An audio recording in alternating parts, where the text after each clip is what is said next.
Hey everyone, we're here today with the famous Liz Nutter. I have a great guest today. We're going to go over a little bit about residential real estate. We're going to have a great conversation on what's working, what's not working. But Liz, how are you? Thank you Doing for coming. well. Thank you. Thank you for having me. This is an honor. I'm excited. You know what? I'm glad that you're here. But before we even get started, what happened? What happened to your hand? Oh my God, look at that. You know what? I take pride in making sure I take care of myself physically, mentally, and emotionally. And I went out on a run, and my mind just wasn't there, and I tripped and Wow. fell. You That's know, it's I'm surprised you're even here because I saw the pictures on Instagram that you posted, and one finger was pointing east, the other one was pointing west, the others were pointing north and south, and I'm like, what the heck happened? yes. It looked bad, and it It looks like you know what? It's pretty painful. Two of my fingers did break. I shattered some bones in between my wow, knuckles and my fingers, but wow. you know, I'm still intact, But you and know it's what? okay. That's what it takes, and that's why I'm glad we're here today, guys, because it's this type of resilience that it takes to succeed in today's real estate market. I know that Amen. everybody. I'm sure everybody for the last 2 years kind of felt like you did when you stumbled and fell. But I'm glad that you're here. I'm glad that you're better. I'm glad that you're doing well. Yes, thank But again, you. it's that resilience, right? Not only in business, but in your health. Yes, Also in your health, absolutely. And that really is what it takes, right? right? We have to suit up and show up regardless of what it is that's put in front of us, Yeah. So right? when we get started, Liz, on this, um, tell them a little bit about yourself. How long have you been in the business? I've been in the business for about 20 years. I started as a realtor in the city of Covina, actually. Oh, okay, so you've been local for all this time. Yes, Okay. I started as a part-time realtor and transitioned over the years, to a Okay. full-time. And I saw some things that were lacking that were needed for me and some of my close friends in the Okay. industry. So at one point, I decided that instead of complaining, that I would take the leap of faith and just get my broker's license and open up my own office. So you saw a need and you saw a void and you filled that void and said, I'm going to take action and actually create what's missing. Absolutely. Excellent. Absolutely. It Excellent. took me some time to really look internally, right? We, as brokers, we know, right? Everybody comes to an office wanting and needing, and what are you going to give me and what are you going to do for me, right? So I decided to generally look within and see what is it that I feel that I need and that I want and is required for me to continue to succeed in this business, right? And you know, and I agree with you. I think there's a lost art of kind of like the apprenticeship. Remember, back in Yes. the day, people would have to go through an apprentice program and study under a master, no matter what it was, construction, Yes. whatever it is, right? Whatever it was, there was always an apprentice area. And I think now people forgot that art that you need to have a boss if you're going to be a boss, right? Yes. I've heard that recently. I heard that somewhere recently. Like you have to have a boss to learn how to be a boss because you got to learn that accountability, right? You need to learn that accountability, and you learn it by watching, emulating, kind of mimicking the boss that you have, right? And you learn Yes. how to become a boss that way. And I think Yes. that's a lost art. So Yes. I commend you for taking it on Yes. your own and starting your own brokerage. Yes, thank you. And you know what? Let me piggyback on that because I have heard a lot of people over the years, mentors share with me about like, learning from the best, learning from your boss in order to be able to be a boss. But to take it a step further, I want it to lead by example. I want it to not just be, the boss assigns checks and gives, the team what they need. I Yeah. literally want it to, have boots on the ground and lead by example. And in order to do that, I had to be teachable. Yes. I had to be teachable and I had to get uncomfortable with being uncomfortable. I had to be comfortable with being uncomfortable. You That guys, was it. I want to pause there for a second because what she's saying is so on the money. It's absolutely true. I do believe that you have to be coachable, you have to be teachable, right? You have to have all those trades if you're going to move into a boss position, right? Where you have and you lead others. Yes. I think that was amazing that you did that. Yes. But tell me, what are you doing right now? What is working for you today? And I know that it's been a little bit of challenging for the last 2 years in our industry. But what are you doing today that is working for you right now? Well, it has been challenging in the last 2 years. And we have taken those challenges and pivoted a few times. We tried different things to see what works and what doesn't, and, kind of level up on what is working, right? And right now, one of the best things that we're working on continuing to implement and perfect is our database, is our CRM, and how do we work it? Not only how we work it as individuals, but what systems do we put in to automate some of those things, right? So that we can still be able to be out in the field and networking and meeting, people and being of service. Oh, and right? I think that's key. I think automation, especially in real estate from today for the future, Yes. it's all going to boil down to automation. How dialed in are your systems from the actual lead generation funnel, right? Yes. To your CRM, to your follow-up, to your nurturing, to your contact, Yep. to actually opening a deal, right? Yes. That automation has to be seamless, and that's something that I'm working on as well. That I want to do in our commercial space, because I've noticed in commercial, it's not really as dialed in as in residential. Yes. Right? And I see that people like yourself doing it, and I want to apply what you're doing, and that's why I'm glad you came today, because I'm going to pick your brain, Liz. I'm going to get down to what it really takes. Yes, and you know what? I mean, over the years, everybody pays for leads, right? Everybody does all of the things. What are the easiest ways for us to get business? And one of the things that we always forget is that our CRM, our sphere, is our biggest source of business. That does bring me to this question, because we were discussing this a little bit earlier today, and there's certain things that I wish I was told when I first started.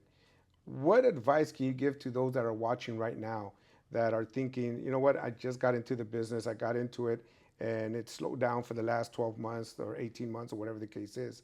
What advice would you give somebody like that is in that position today, or where you were in that position back when you started 20 years ago? What advice would you give yourself?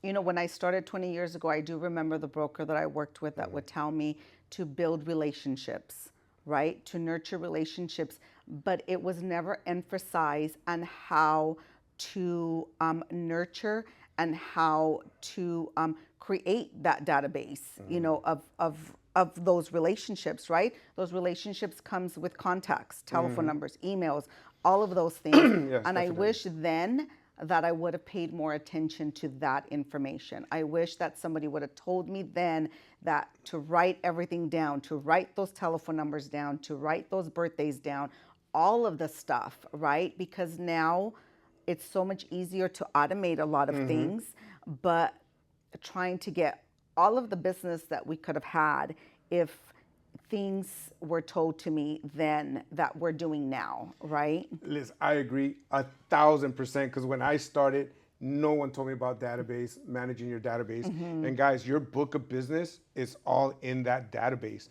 You really have to collect that data. And the funny part is if you don't, someone else will. Yep. Someone else will. I have agents that come to me and say, well, I don't want to use the company CRM, or I don't want you to give you access to your client. I go, you don't need to give me access to your client.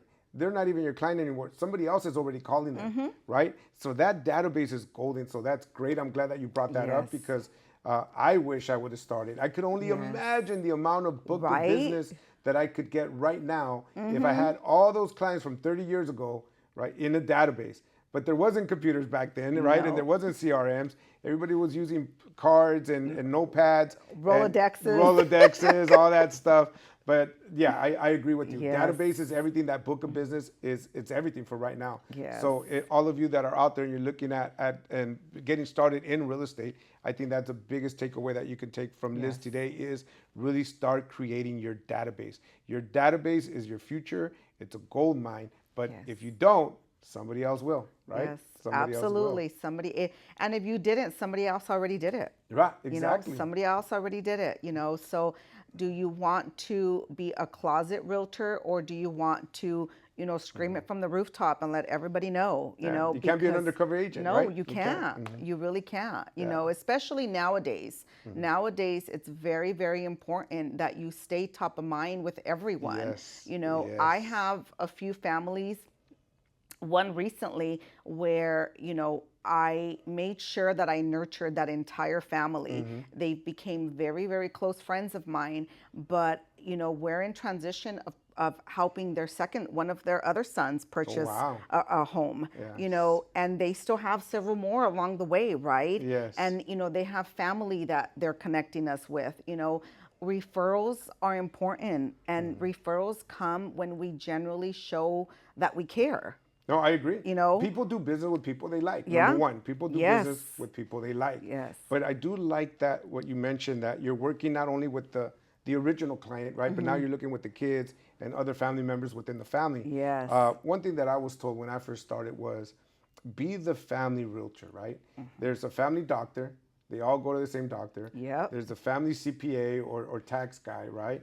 There's the Yes. family, hair person does all the ladies' hair, right? So the family will usually use the same person, and then they'll kind of refer it to the rest of the family, right? The cousin, the brother, the sister, the uncle, the aunt, the son, the daughter. You want to become that family realtor, right? That financial advisor Yes. when it comes to housing. So when they call or they ask any of the family members, oh yeah, our family uses Liz, right? And you're top of mind. Yes. And that's how you end up building this book of business throughout the generations. Whether, Yes. because I know that I've been in the business a long time, so I'm at a point now where I've already sold the parents, the kids, and now grandkids are starting to come out, Yeah. and they're interested in doing something. So it's one of those things, guys, that when we go back to the whole database thing, it can really be a gold mine for you Absolutely. if you start it from day one. Yes. Now, you also mentioned that you pivoted, right? That you had a pivot here and there. We did a little bit of a pivot ourselves. I don't know if you heard. We expanded to Las Vegas. Yes. You know what? Tell me about that. I just noticed that you guys are going to be opening up an office in Las Vegas. It's up and running. We're Okay. up and running. And I brought it up because we were talking about pivoting, right? Yes. And one of the things that I try to tell my agents and try to tell people, especially when they're starting in the business, don't get stuck in one situation. If the market shift with it, right? Yes. And what we noticed was affordability, and the affordability index here in Southern California was low, right? So things are slowing down a little bit. Now it's starting to seem to get a little bit better. But I said, well, if it's slow here, what's the affordability index somewhere else? Is there deals to be made somewhere else? One of the sayings is, you're not a tree, you can move, right? Yes. So we decided to look at the Las Vegas market, and we saw a tremendous opportunity there. So tremendous that we actually partnered with a couple of individuals, and we opened an office, right? And now we're in the process of possibly even expanding our lending division into that's into that amazing. market as well. But again, guys, pivot, right? You pivot. That's the most important thing. We can stay stuck in our ways, or we can make those shifts, and see where we can leverage and where we can move and where we can expand and do other things, because there's so many services we can provide. That led us to go into commercial, because I was a residential guy for years. I mean, I never wanted to get in commercial. My daughter would tell me, get into commercial, get into commercial. I never wanted to do it. And finally, she left the company to go pursue a commercial real estate career. That's when I took notice, and I said, you know what, maybe I should look at this commercial stuff, right? And now here I am 7 years later doing exclusively commercial and passing on all the residential to our agents here at the office. So yes, you can pivot. Yes, Yes. you can change. Yes, you can look at new markets, but it all starts with the database that you were talking about. Absolutely. It starts with putting systems in place, with leveraging today's technology and making sure that we're able to automate smart, and that we're still able to nurture those relationships. No, I agree because with you. at the end of the day, those relationships are the ones that are going to keep us afloat and are going to continue to allow for us to provide all of the services that we offer, right? Because our clients don't come to us just to sell and buy homes, right? They Yeah. come to us for, hey, who do you use for AC? Hey, who do you use for You this? become the financial Yes. advisor of whatever it has to do with their housing. Yes, all of the things. Now, one of the other small tokens that we started working on in this last 2 years is, we have a different generation that we deal with, right? A generation that does, that may not be able to leverage Social Security and all those things, right? So, how do we put them in play in a position after they buy their homes so that they're able to secure their future, right? So we do what we call our after purchase counseling, where we make sure that their homes are protected, that, if there's only one person working, That's a that great their program. finances are protected, that everything, that they need in order to be able to succeed, whether they're going to buy something else or not, is protected, right? And I love that you're doing that because, like we said earlier, I wish somebody would have told me Yep. 20 years ago. Yes. Right? I wish somebody would have Yes. told me that 20 years ago, 30 years ago as well. So Yes. I'm glad that you're doing it now. I love that you're putting that together because not only are you servicing your client today by helping them buy, sell, refinance a property, but you're actually securing their future and making sure it's going to be there. Because I just heard one of my friends with the ugly horror story where somebody passed. We're going to leave the house to one individual. That individual was contested by another family member, and the other family member won. Yep. And took the property. So I think that you being able to not only service your client today with the sale or the purchase or financing of a property, but actually put them in a position where they're not going to have to face that. Yes. Right? They're not going to face that. Yes. I think that's an amazing job you're putting. Yes, thank Guys, you. And I do want to appreciate you being here today. Thank you, I know thank you're in you. pain, and I saw the pictures. Thank you for being here. I thank really you. appreciate you coming. I know that it was Thank hard for you to you. be here. But guys, if you could take anything away from today's conversation, is really your database is a gold mine. It's your future. Second, Amen. pivot when the market Yes. shifts. Don't be afraid to pivot. Third, be the family advisor. Yes. And once you become the family advisor, make sure that you protect them in the future. That way you will always Absolutely. be top of mind. Absolutely, Right? guys. So Liz, thank you so much Amen. once again. No I wish I problem. could Thank shake your you. hand, but Nope. I can't. But guys, join us at the next one. Liz, again, thank you. We'll see Thank you on our you. next Yes. coffee and commercial podcast. Yes.